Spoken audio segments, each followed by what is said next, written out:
Thank you, Dr. Connolly. Thank you, Sami. Well, the first case uh, is about a 68-year-old male patient that was referred to me almost a year ago. He had the persistent AFib episode since '06. During the year of 2006 and beginning of 2007, he had 4 episodes of persistent AFib that were symptomatic. He had to be hospitalized, and 2 of them were terminated by DC cardioversion in the ER and 2 by IV amiodarone. Beside of those episodes, he had another multiple episode of paroxysmal atrial fibrillation with spontaneous termination. Otherwise, he was relatively healthy.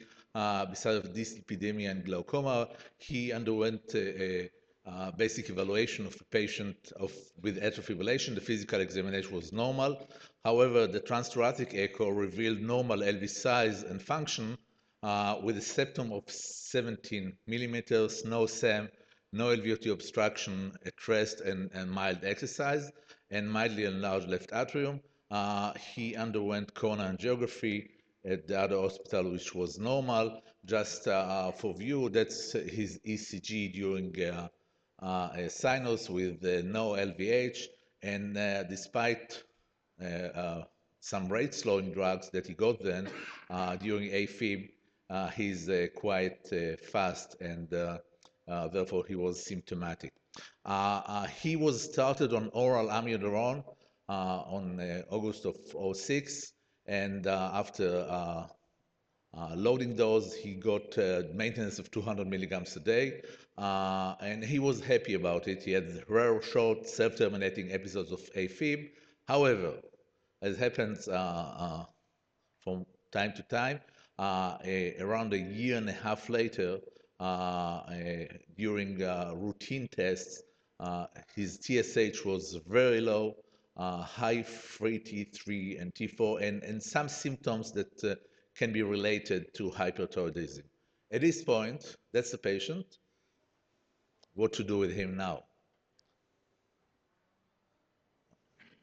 Guy? So this is not an easy case. Well, The the question is, are we going to try and do we really think he has hyperthyroidism? I guess is the question. I'm not. well, I didn't take care of him at this point, and all I have is just history. And it seems that he had some also clinical hyperthyroidism. He lost weight a little bit, perspirating at night. So it's not only a lab test. Right. Okay.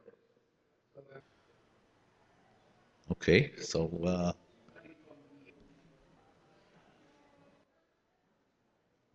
You might consider to delay your decision to 2 steps. One, right now, weight control. And once he will be euthyroid, you might have more options to treat him. You may consider this as well.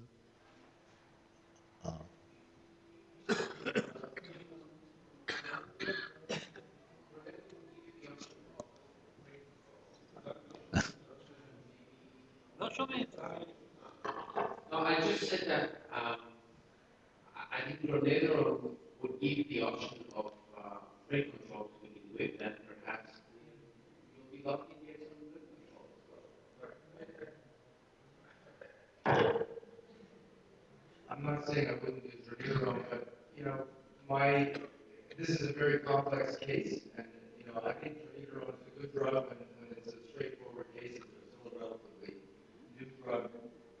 I would want to make sure that I have drugs on board that I've used a lot, and I would go with a drug like, assuming one see this patient well beta block, at very, very least. That might be enough control. This is not a straightforward case in my view. If you really think this patient has hyperthyroidism, yeah, well, I got the impression that he had hyperthyroidism by history and lab tests. Uh, Okay, well, it seems that we have an agreement. So what was done with him? Amodiron was stopped. He got rate control, and after 2 months later, there was almost a complete recovery of thyroid function and symptoms. So it's probably related. And then he came to his treating physician with more episodes of atrial fibrillation. So going back to square one, he had more episodes symptomatic atrial fibrillation, and somebody put him on propafenone 150 3 times a day. Beside propafenone, he got also a statin and timolol for his glaucoma and Coumadin. However, he had many breakthrough at this point, and actually at this point, I saw him, but the question is what to do now. No hyperthyroidism, he's fine. Septum of 17 millimeters, which I'm not sure we can call it hypertrophic cardiomyopathy, but there is a hypertrophy of the septum. Well, I mean, at this point, I would be more comfortable to try Readerone, but again, this is not an ideal situation. So, I mean, the patient's now failed 2 antiarrhythmic drugs. He's had complications from one, he's had even efficacy of another. So this is actually not a good place to start to say, well, now we'll pull out our new drug and try it out. If that's when you use Readerone, you're going to be disappointed because this is a patient where antiarrhythmic drugs are probably going to have limited effectiveness, but it's a reasonable place to try Readerone. I'd also say that this is not an ideal candidate for dronedarone. I mean, the ideal candidate for dronedarone is a patient similar to the ones that I was describing in the Athena trial, where you have a patient who's got multiple risk factors, or at least some risk factors for cardiovascular hospitalization and poor cardiovascular outcomes. Because the clear advantage of dronedarone over other antiarrhythmic drugs is its benefit against cardiovascular outcomes. It's not doesn't have benefits in terms of being a good rhythm control drug where it has about the same efficacy as the pathway.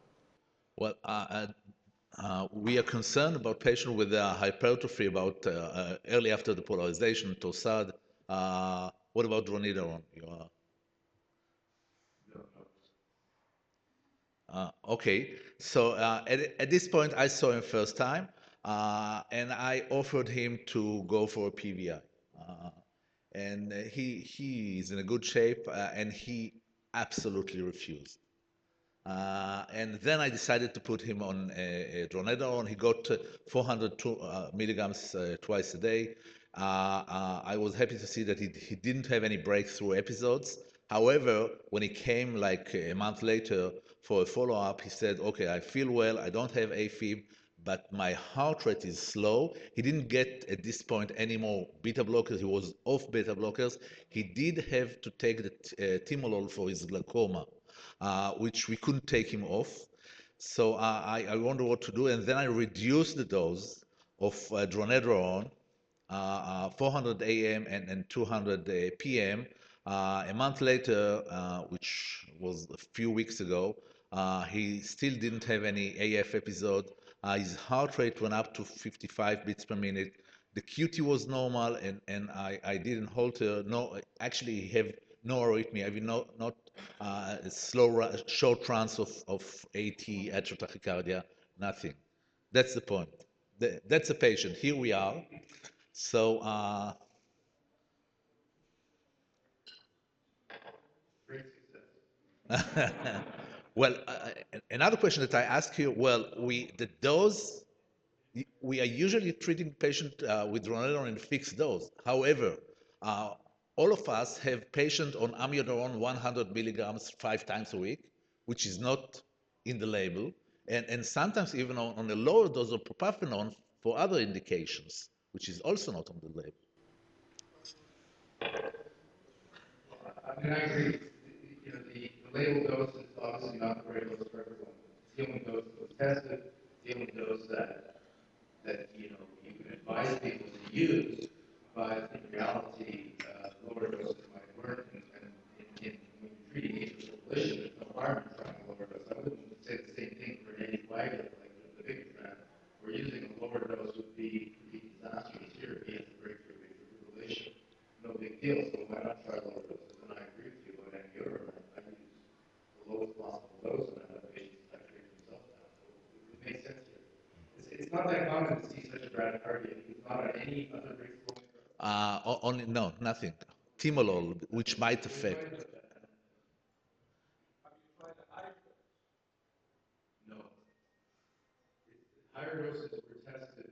Definitely. studies, and where they were not shown to be much more effective. So a higher dose doesn't make a lot of sense. I think testing a lower dose is not unreasonable, but I think you need to think about what you're doing within this situation. It was very I was a little bit concerned to start dronedarone in this patient because we, or at least in the past, the drug of choice for hypertrophy or septal hypertrophy, which some cutoff of 14 was amiodarone, and that's the reason somebody started him on amiodarone. With dronedarone, based on at least the European guidelines and the Canadian guidelines, you can start it in patients with hypertrophy. However, in the American guidelines, dronedarone for hypertrophy is a contraindication. So, to which guidelines we are sticking? well. That's the problem with guidelines. Is the one good thing about having multiple guidelines is you can see what the disagreements are, which is where the guidelines shouldn't probably be making any statement because there's almost no data on hypertrophy. Okay.